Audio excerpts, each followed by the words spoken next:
Imagine trying to construct a skyscraper without a blueprint. Materials pile up, teams work at cross purposes, and costly rework becomes inevitable. In much the same way, modern enterprises need a blueprint for their business and IT systems. This blueprint is what we call Enterprise Architecture, EA, and it's especially crucial in the context of SAP-driven organizations. EA provides a high level map of how all the moving parts of a company, its people, processes, information, and technology fit together to support the business strategy.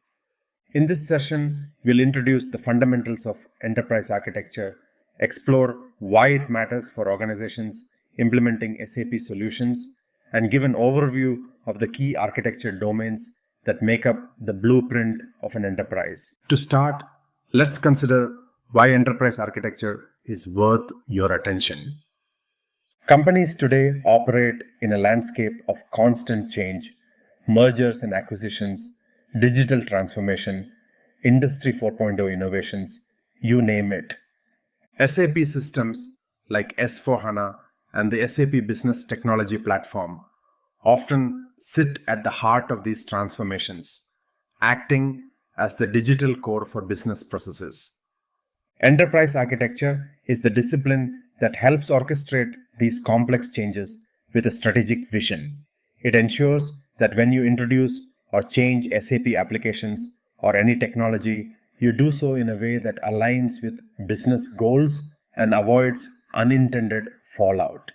EA is about planning holistically, considering business needs and IT capabilities together rather than implementing technology in isolation.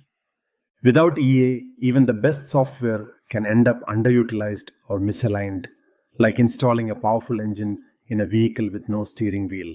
With a solid EA practice, however, IT becomes an enabler, an innovator for the business, not just a cost center. As a real-world curtain raiser, consider Nestlé, the world's largest food and beverage company, and its bold foray into enterprise architecture with SAP. In the early 2000s, Nestlé launched the Globe program, one of the largest SAP implementations ever undertaken, to harmonize processes and systems across its global operation. This EA-driven initiative spanned over 100 countries and ultimately standardized data, business practices, and IT platforms for more than 90,000 users in hundreds of factories and distribution centers. Enterprise architects at Nestlé played a pivotal role as bridges between technology and business strategy, translating Nestlé's vision of operational excellence into a unified SAP blueprint. The payoff was significant. By 2006, the Globe transformation was largely complete and delivering an estimated 3 billion Swiss francs in annual benefits through improved efficiency and aligned practice. Nestlé's journey brings to life how effective EA can navigate a complex SAP landscape and turn ambitious business goals into reality, a perfect introduction to the concepts we'll explore in this session. So, what exactly is enterprise architecture? At its core, EA is both a process and a documentation framework that captures the structure of an enterprise in terms of its business processes, information flows, systems, and technical infrastructure. One helpful way to think of EA is as a strategic blueprint, much like an architect's plans for a building, that guides how the organization can achieve its objectives through technology. This blueprint isn't static. It evolves as the business changes, ensuring there's a clear roadmap from the current state, as is, to a desired future state, to be. A formal definition from SAP's perspective calls enterprise architecture a strategic framework that aligns an organization's business strategy, processes, information, and technology to achieve its goals. In simpler terms, EA connects the dots between what the business wants to do and how IT can support doing it, all while providing a holistic view of the organization. It's important to realize that enterprise architecture is a discipline, not just a one-time project. It introduces standards and best practices that help different teams work together more intelligently. For example, by reusing common solutions and avoiding duplication. Over time, a consistent EA practice can improve decision making and agility. When everyone is following the same map, it's easier to coordinate, change, optimize resources, and respond to new challenges. For instance, if a new regulatory requirement comes up, having an enterprise architecture means you can quickly identify which processes, data, and systems are affected rather than scrambling to piece that insight together. In an SAP context, this might mean knowing which SAP modules, custom extensions, or cloud services touch a given business process.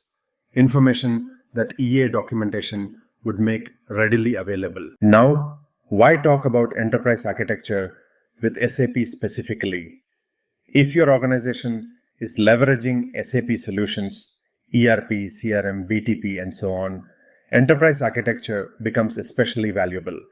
SAP systems often interweave with many business functions: finance, supply chain, HR, customer experience, which means changes or new implementations can have wide-ranging impacts. SAP's own stance on EA underscores its importance. SAP actively encourages enterprises to use architectural planning to drive successful implementations. In fact, enterprise architecture practices are seen as a key enabler for effective SAP S/4HANA transformation programs, helping to address major business IT challenges methodically.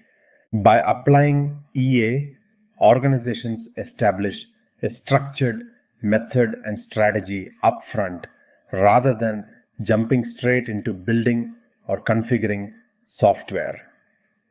This leads to a clear roadmap for the SAP program and ensures that design decisions follow guiding principles aligned with business strategy. Consider an example. Suppose a company is rolling out SAP S/4HANA as a digital core. An enterprise architect would begin by working with stakeholders to clarify the business vision and requirements for this transformation. What competitive advantage or efficiency gains are we targeting? They might develop a business capability map to highlight which business capabilities like order management or customer analytics need strengthening. They would review the current state, as is architecture. What systems and processes are in place today? Often this involves documenting existing SAP modules and integrations, as well as non-SAP systems, and identifying pain points. From there, they chart a future state to be architecture, which new SAP modules or cloud services will be introduced, which legacy systems will be retired, how data will flow across the enterprise, and how everything will be securely hosted, on-premise versus cloud, and so on. This process is not done in isolation. It's collaborative, involving business leaders, functional experts, and IT teams to ensure the plan is realistic and addresses real needs. The role of SAP's Enterprise Architecture Framework, which we'll explore more in next session, is to provide guidance and structure for exactly this kind of planning. SAP provides reference models, methodology, and even tools like SAP's EA Designer or the newer SAP Signavio and Linux tools to help enterprise architects map out both business processes and IT landscapes. Using these, an EA team can leverage industry best practices and SAP-specific content, for example, typical process models for a retail business or integration patterns for SAP BTP instead of starting from a blank page. The result is a transformation roadmap that is not only technically sound but also aligned with SAP's recommended best practices and the organization's strategic goals. One concrete benefit of taking an EA-driven approach is reducing the risk of costly surprises during implementation. If you've documented how data is supposed to flow from, say, an e-commerce front end into SAP S/4HANA and out to a third-party logistics system, you're far less likely to discover integration issues late in the project. Let's pause a moment and let me ask you a reflective question. Think about your own organization's big IT projects. Have you seen issues arise that an upfront architectural blueprint might have prevented? By considering enterprise architecture early, SAP projects can proceed with confidence that the big picture is under control. Enterprise architecture is often broken down into several domains or layers. These domains delineate different perspectives of the overall architecture, each focusing on a particular aspect of the enterprise. Understanding these will give you a high-level checklist of the areas an architect needs to consider. First, business architecture defines the business strategy, governance, organization, and key processes. In essence, it's about what the business does and what it needs in order to succeed. This domain captures business capabilities, the high-level functions the business performs, end-to-end business processes, organizational structure, departments, roles, and how value flows through the company. In our SAP example, the business architecture might include process models for order to cash or procurement, a catalog of business capabilities, and how they map to organizational units. A solid business architecture ensures that any technology changes, like new SAP modules, are driven by real business needs and outcomes. Building on the business architecture, data information architecture domain is about the organization's information assets, the data it uses, and how that data is stored, managed, and moved.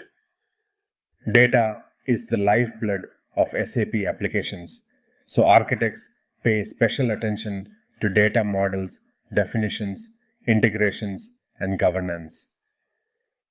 Data architecture covers things like conceptual and logical data models, data governance policies, master data management, and data migration plans. For instance, if implementing SAP, one must decide how customer or product data will be structured and shared between systems, CRM, ERP, analytics, and so on, and how data quality will be ensured.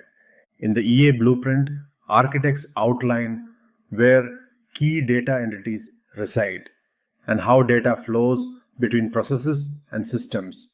As an example, how an online order in the e-commerce system ends up as transactional data in SAP and then becomes analytical data in a BI tool. Good data architecture prevents silos of information and ensures a single source of truth where needed. Following the data considerations, application or solution architecture focuses on the portfolio of applications and systems, essentially which software solutions support the business and how they interact. In an SAP-centric landscape, this means detailing all the SAP applications such as S/4HANA, SAP Ariba, SuccessFactors, SAP Analytics Cloud, and so on, as well as non-SAP systems, and describing their roles. It includes integration architecture, how systems interface and exchange data through APIs, middleware, and so on. An enterprise architect will often create application landscape diagrams showing the major systems and their interconnections. For example, you might depict how the SAP ERP connects to a CRM system, a supplier portal, and a data warehouse. This domain ensures that the software ecosystem is well planned, eliminating redundant applications, identifying gaps where new solutions are needed, and ensuring all systems collectively fulfill the business requirements. It also covers decisions like buy versus build or SaaS versus on-premise solutions, always with an eye on alignment to strategy and existing architecture standards. Lastly, underpinning all the previous layers, technology architecture domain covers the underlying technology infrastructure that supports the applications and data. It includes the IT infrastructure, networks, servers, databases, cloud services, security mechanisms, and so on. In today's terms, a lot of this is about cloud architecture, public or private cloud, cloud platforms, deployment models, as well as technical standards and tools. In an SAP environment, technology architecture would cover things like the setup of SAP HANA databases, application servers, or cloud services on SAP BTP or hyperscalers, network connectivity for remote offices, identity and access management configurations, and so on. It ensures that the foundation on which applications run is robust, scalable, and secure. Decisions here might include: should we host SAP on-premises, data centers, or move to Azure or AWS? How do we ensure high availability and disaster recovery? What middleware or integration platform will we use? Perhaps SAP Integration Suite. Technology architecture must align with the needs of the upper layers. For example, if business architecture demands high performance analytics, tech architecture might prescribe an in-memory database solution. These four domains, business, data, application, and technology, are commonly referenced in EA frameworks. Some practitioners also include additional domains or cross-cutting concerns such as security architecture, ensuring security and compliance across all layers, or integration architecture, sometimes considered part of application or tech domains, but highlighted due to its importance. The main idea is that enterprise architects look across all these domains to ensure cohesion. Changes in one domain often impact the others. A new business strategy, business domain, might require new data insights, data domain, which might necessitate a new analytics tool, application domain, and perhaps additional servers or cloud capacity, technology domain. EA provides the bridge to coordinate these changes. Let's ground this with a concrete scenario. Imagine our company's business strategy is to improve customer experience by offering more personalized services. From a business architecture standpoint, we identify a capability gap in customer insight and personalization.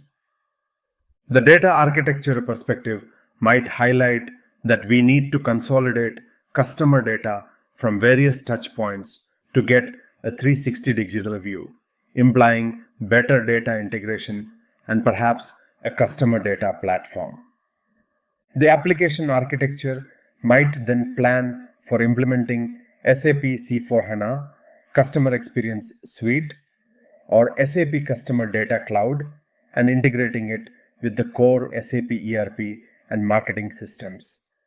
Finally, the technology architecture would make sure our infrastructure can handle the increased data volume and ensure fast response times, possibly leveraging SAP HANA for real-time analytics and scaling up cloud resources.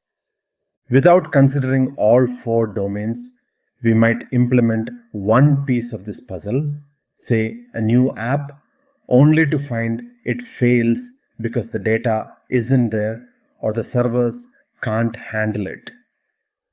Let me ask you now a reflective question. Looking at these domains, which do you feel is the most well understood in your organization and which might be lacking attention? For instance, some companies have strong handle on their technology layer but less clarity on their business architecture. Identifying these gaps is a great first step in maturing your EA practice. It's worth noting that SAP's own enterprise architecture methodology explicitly encourages architects to develop views and artifacts for each of these domains, plus a few more like strategy and transition planning, which we'll discuss later. In fact, SAP provides reference models that span business processes, data, application components, and so on to kickstart your work in each area.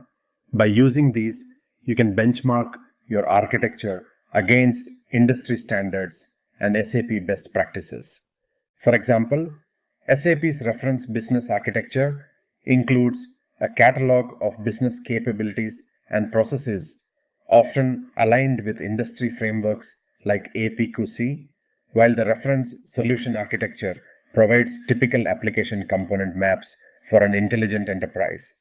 As a beginner or intermediate learner, you don't need to memorize all those references, but be aware they exist and can save a lot of time. We'll touch more on frameworks and standards in later sessions. In this introductory session, we established that enterprise architecture acts as a strategic blueprint, ensuring that business goals and IT solutions march in step. Especially in SAP environments, where software underpins critical business operations, EA is what separates a smooth, value-driving SAP program from a chaotic one.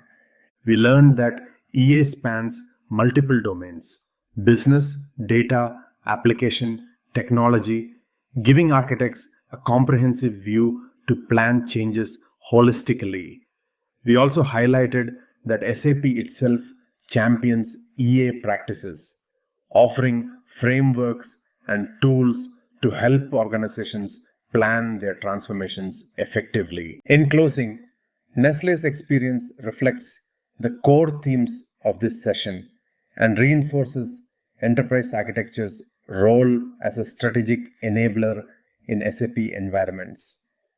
The Globe program showed that success was not just about deploying software, it was about redesigning how the business runs, a lesson Nestlé learned firsthand when early ERP efforts faltered without proper alignment and change management. By using EA to guide a massive SAP rollout, Nestlé was able to replace fragmented systems with an integrated platform, creating a single source of truth and a simpler landscape. 275,000 employees now share one point of entry to SAP applications. This harmonization bridged the gap between local operations and global strategy, illustrating how an enterprise architect can steer both technology and business toward common goals. Now, think about your own organization. What parallels can you draw between Nestlé's journey and your SAP or IT environment? How might an enterprise architecture approach help you overcome similar complexity and siloed processes? And in what ways can you act as the bridge between business strategy and technology implementation, just as Nestlé's team did? As you reflect on this session, consider the following questions to deepen your understanding and relate it to your context. How aligned are IT initiatives with business strategy in your organization today? For example, if your company is implementing a new SAP module or upgrading to S/4HANA, is there a clear line of sight to specific business objectives? Identifying any disconnects could reveal the need for stronger enterprise architecture practices. Which architecture domain do you find most challenging and why? Some might say data architecture because of silos and quality issues. Others might struggle with business architecture if strategy isn't clearly communicated. Recognizing the toughest domain for you will help focus your learning as we proceed. What would success look like for EA in your organization? Envision outcomes like faster project delivery, fewer redundant systems, improved ability to integrate acquisitions, etc. This vision can motivate the adoption of EA discipline and guide what to prioritize in your EA efforts. Keep these questions in mind. They not only reinforce what we covered, but also set the stage for our next session. In the next session, we'll dive into SAP's specific enterprise architecture framework and methodology, which provides a structured way to apply these concepts in real-world projects.